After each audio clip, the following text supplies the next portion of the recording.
Greetings world, we are anonymous.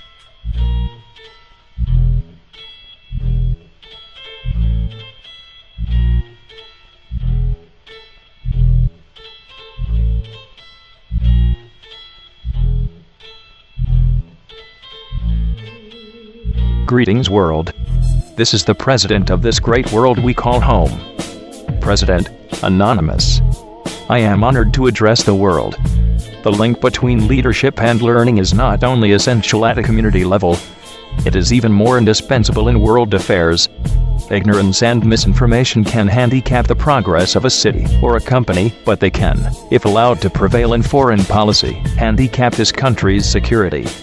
In a world of complex and continuing problems, in a world full of frustrations and irritations, anonymous leadership must be guided by the lights of learning and reason, or else those who confuse rhetoric with reality and the plausible with the possible will gain the popular ascendancy with their seemingly swift and simple solutions to every world problem.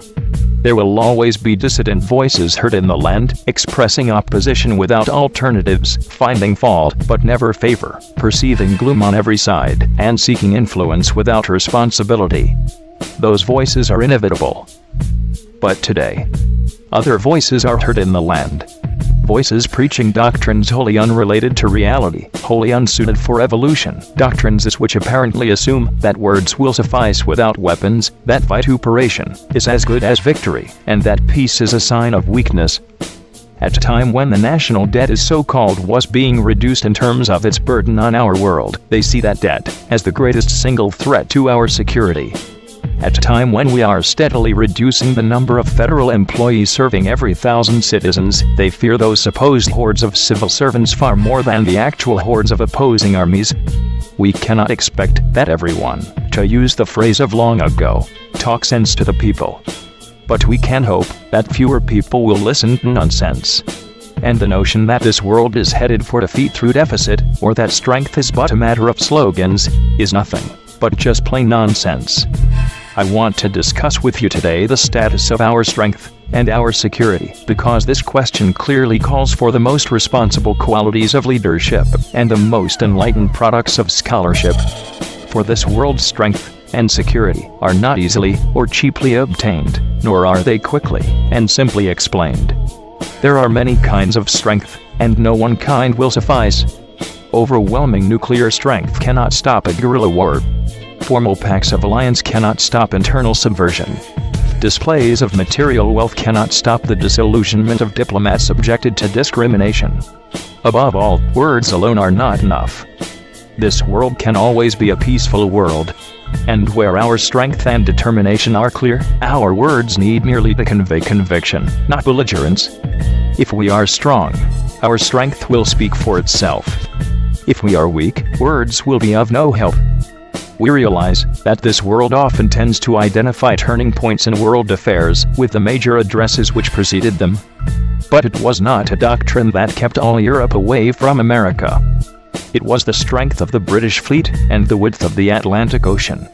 It was not a general speech that kept communism out of Western Europe. It was the strength and stability made possible by America's military and economic assistance. This strength is composed of many different elements, ranging from the most massive deterrents to the most subtle influences. And all types of strength are needed. No one kind could do the job alone. Let us take a moment, therefore, to review the world's progress in each major area of strength. I am speaking of strength in terms of the deterrence and resistance of aggression and attack. But in today's world, freedom can be lost without a shot being fired, but by ballots as well as bullets. The success of our leadership is dependent upon respect for our mission in the world as well as missiles, on a clearer recognition of the virtues of freedom as well as the evils of tyranny. That is why our anonymous information agency has doubled the software broadcasting power for the One Voice for our world, and increased the number of broadcasting hours by many, and taken a host of other steps to carry our message of truth and freedom to all the far corners of our world. Citizens of our world, citizens of the internet, and all participating members. I cite these facts and figures to make it clear that our world today can become stronger than ever before.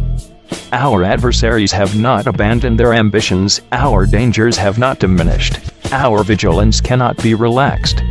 But now we have the internet, the activists, the whistleblowers, and unity as our strength to do whatever must be done for the preservation and promotion of freedom.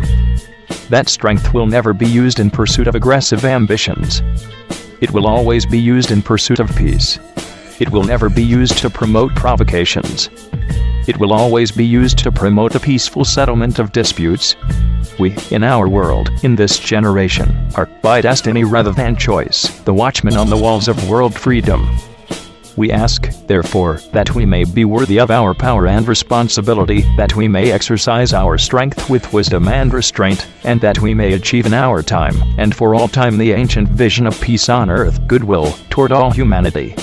That must always be our goal, and the righteousness of our cause must always underlie our strength. For it is written, "Expect the Lord, and to keep the city." The anonymous watchmen are awakened, but only in vain. Neither the fanatics nor the faint-hearted are needed. And our duty as anonymous is not anonymous alone, but to the world, and, indeed, all humanity. Our duty is not merely to end government's corruption, but the preservation of peace and freedom forever. So let us not be petty when our cause is so great. Let us not quarrel amongst ourselves when our world's future is at stake. Let us stand together with renewed confidence in our cause. United as one, divided by zero, we determine that our world we love shall be led by all of humanity to become the new frontiers of peace and abundance. We are all anonymous.